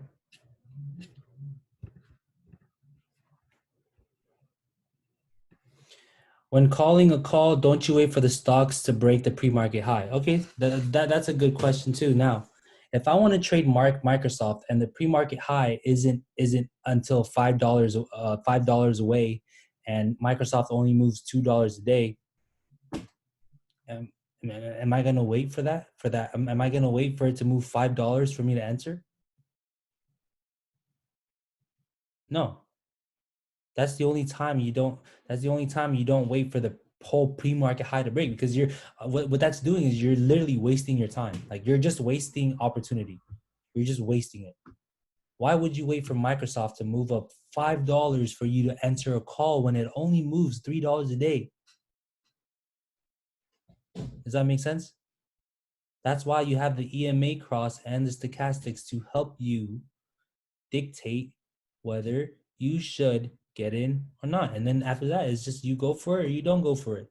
And then you're going to see, regardless whether you enter or not, you're going to see what happens. You're either going to be wrong or you're going to be right. That's it. There's nothing else. There's no ifs, ands, or buts. You're either going to be right or wrong. There's no shoulda, coulda, woulda. Is this making sense to you guys?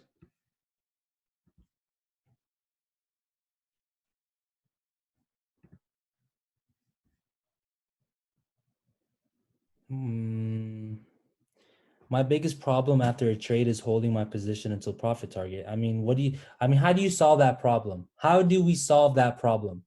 How do we solve a problem where your biggest problem is holding your position until profit target? You go smaller and you let it run. If you're scared of letting it run, then you're risking too much. If you're scared if you're risking 2-3%, if you're risking 5% of your account to swing something, for example, and you're scared to risk that, then you shouldn't be trading. You know what I mean? Like, it doesn't make sense for people to risk money and be afraid to lose money. Like, how are you gonna want to make money, but and how are you gonna join? How are you gonna enter a career where you face uncertainty every single day, where you could potentially lose money, and you're scared to lose money?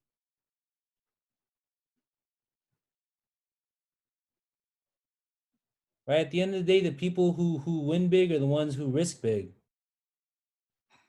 Does that make sense? Just like at this point, like the way I view the money I have in my account is just like, all right, like this money I'm willing to risk so that I can potentially make more. That's it. I'm not I have enough money for my living conditions for the next year, for example, or 6 months, right? So I don't have to worry about losing the money that I'm using to invest in myself and to potentially make more and make a career out of this. Does that make sense to you guys? That's how you got to think about it. Right? Because at the end of the day, it's like, do you want to risk to make more money? Like that's it. That's the end goal here, right? The end goal here is for you to create this side hustle where it can potentially uh, uh, uh, uh, become your main job, right? You have to compound your profits, and to compound your profits, the more you make, the more you risk. That's how you're gonna grow, right? There's a certain threshold that you have to cross where you just end up crushing through those limiting beliefs that you have in your head that's telling you, man, you can't fucking do this. Like, you can't do that. You know what I mean? Like, there's a voice inside of you that always tells you that you're fucking shit. Like, you're just, no, there's no way. No. Oh, what would people say? What would your family say if you lost this money? What would your family think about you? What would your girlfriend say? Fuck them. This is your fucking life, right? You're the one that's risking this money so that you could potentially make more. You got yourself into this situation because you know you've seen profits, right? You've seen people make money, right? Come on, guys. Like you have to just, kind of, I don't want to say not be afraid, but you just have to take the risk. Like that's all it takes, right? Just think. Okay, for example, let's take an example. Elon Musk. Elon Musk, he already had fucking he had like $196 million when he sold fucking PayPal, when he sold fucking X. But he went into Tesla, and Tesla was doing so fucking bad that what did he have to do? You guys know what Elon Musk had to do to bring Tesla up to where it was today?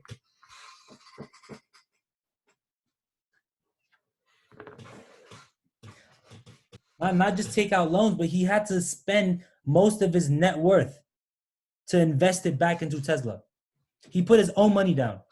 The money that he earned from a company that was successful, he was already fucking 200 million. He was already worth like 200 fucking $1 million, and he wanted to invest most of that into Tesla, not knowing, not just, he's facing uncertainty, right? He did like he would have never known that Tesla would be what it's at today, and he's a fucking multi-billionaire worth fucking 30 billion fucking dollars from 200 million.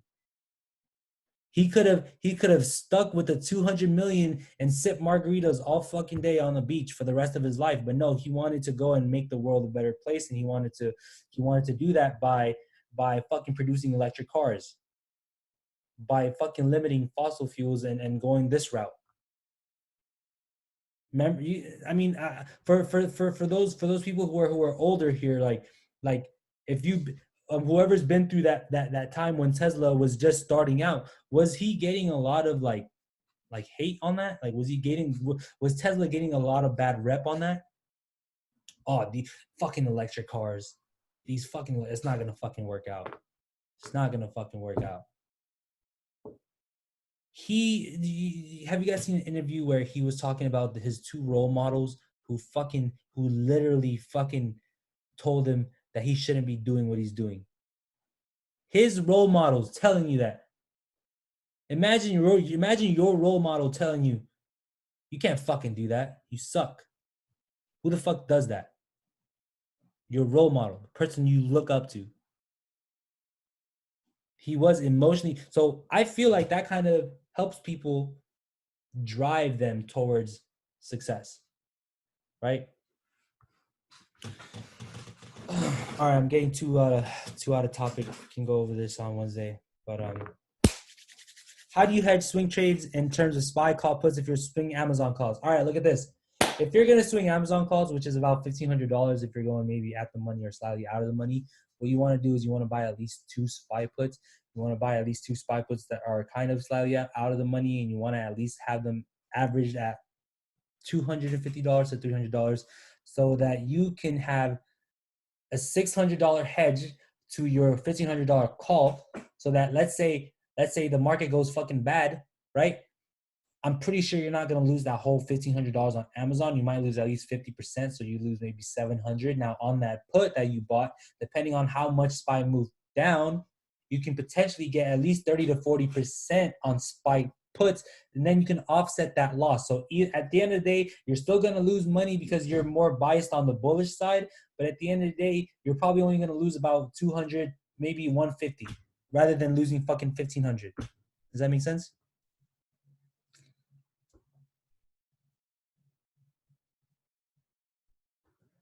When you back test, how many different stocks should you look at? Okay. How many different stocks should, okay. How many of you guys are going to back test after this? All right. I want you to go look at,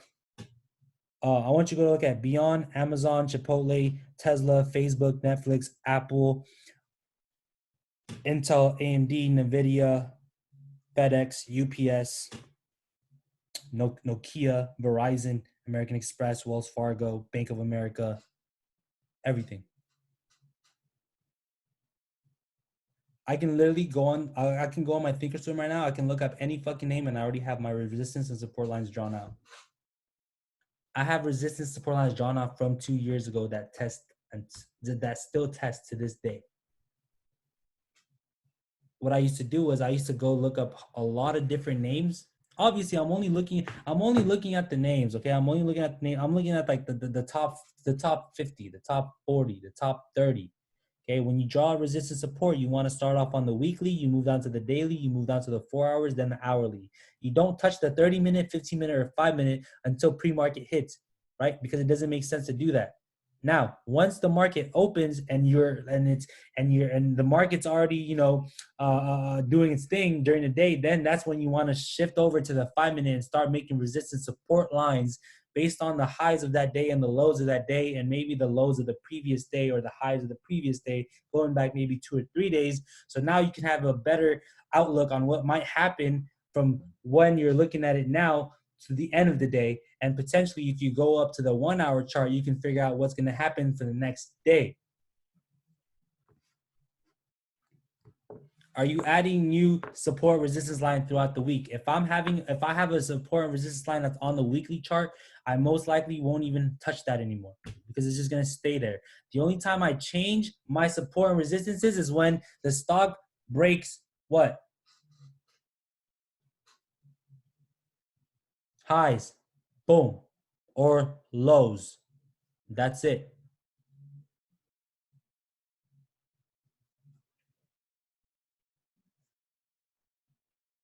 Any more questions? Throw them out now.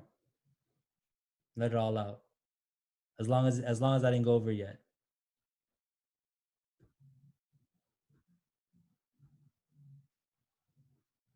Are you trading just a few names? I mean, every day, okay? Every day we're usually only trading Amazon, Netflix, Facebook, Tesla, Microsoft, Apple, fucking what else? Google, Shopify, a lot of high volatile, a lot of volatility on these stocks. Other than that, we're trading maybe EA, Activision, Home Depot, BMY is what we're looking at right now. Intel, AMD, Nvidia. So it depends. It depends on what your account is, right? If you're looking, okay, here's a good you call out signals in the middle of the day, so you check all these time frames while trading. Yeah, of course I do. I'm guys. When I'm like for those in the chat, when I'm not typing in the chat, I'm usually doing something else, or I'm just charting. I'm just looking at potential plays, right? I can literally run through 20 names and not find shit. I don't force it to come to me. If I can't spot a play, I'm using my phone. How many screens do you have? I'm using my phone. I'm using my phone during the day. I rarely use my monitor anymore. Yeah. don't. I mean, I don't want to say like that for you guys to copy me, but I'm just saying I don't look at my monitor anymore. Like I don't, because look. You know why I'm looking at my phone? If I'm looking for a swing, am I in a hurry? Am I in a hurry? Am I in a hurry to look for plays? No. If the market's open, yeah, I'll crack open my laptop or my monitor. But if I'm not, if it's like 3 hours into the day and we all made money today, we all made 50, 60, 70, 100% trades. Everybody's good. Everybody's chilling. Everybody's happy. Then yeah, I'll take my time to look for a good swing because you know what I mean. I'm not.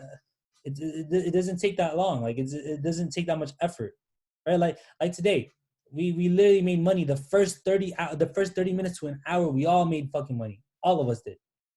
And then what? And then the rest of the day, I was just chilling, just looking at plays here and there, you know.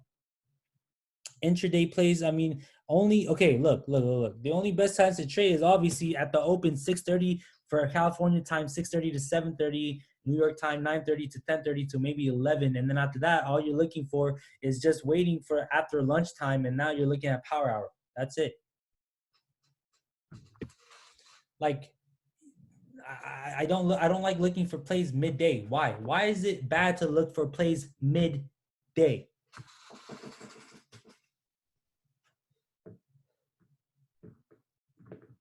There's no fucking volume anywhere.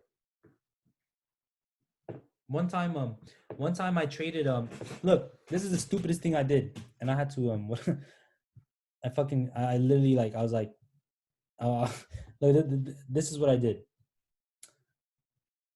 I put in $40,000 worth of Amazon contracts on a Friday, 0 DTE, midday. I lost $8,000 in fucking 3 minutes. First thing I did, I fucking DM'd Umar. I was like, bro, fucking look at this. Dude, like that was just like the worst. That was the worst experience I had when it comes to losing money that fast in 3 minutes. Literally 3 minutes. I was looking at this shit. I was like, fuck yeah, it's gonna break out. Next thing you know, boom, prices dropped. I lost 8K in 3 minutes. 8,600 to be exact. Because the price it didn't break out. I got faked out. So I entered before it broke out, trying to anticipate a momentum on a 0 DTE midday. I was just like, I think that day I had made 4K in the morning. I had look. I had made 4K in the morning.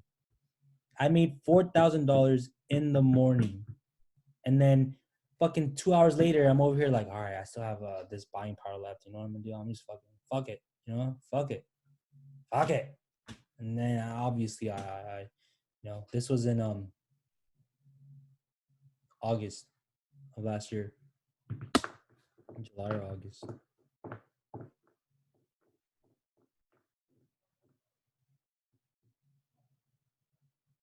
What's your thought on using the wicks versus body for charting lines? What is my thought on using the wicks versus body for charting lines? How many of you guys can answer that? We went over this already. We use the wicks, and if it touches the body after it's touched 2-3 wicks, then it's fine. Does that make sense? If it's already crossed 2 or 3 or more wicks, and then it goes and touches another body, then you're straight. You're fine. There's nothing to worry about. Right? A lot of people think these for resistance, you have to be exactly at the dot. You don't. It's not like you don't have to exactly hit it by the penny, But all right, I'm gonna end this class here today. Thanks for tuning in. Please drop a 2 to 3 sentence testimonial review of how today's class went in our Discord chats. Hope you guys enjoyed today's class. This is brought to you by Trader Circle X, Kevin Trades.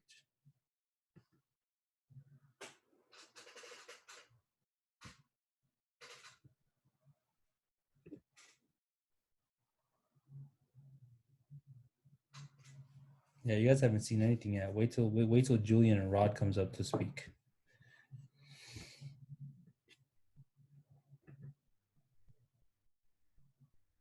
All right, guys.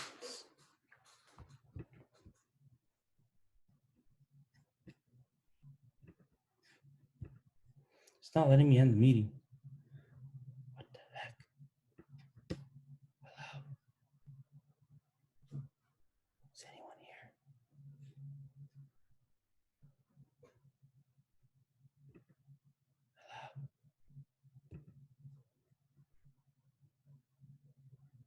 Why are you guys still here? Why are you guys still here? Leave. No.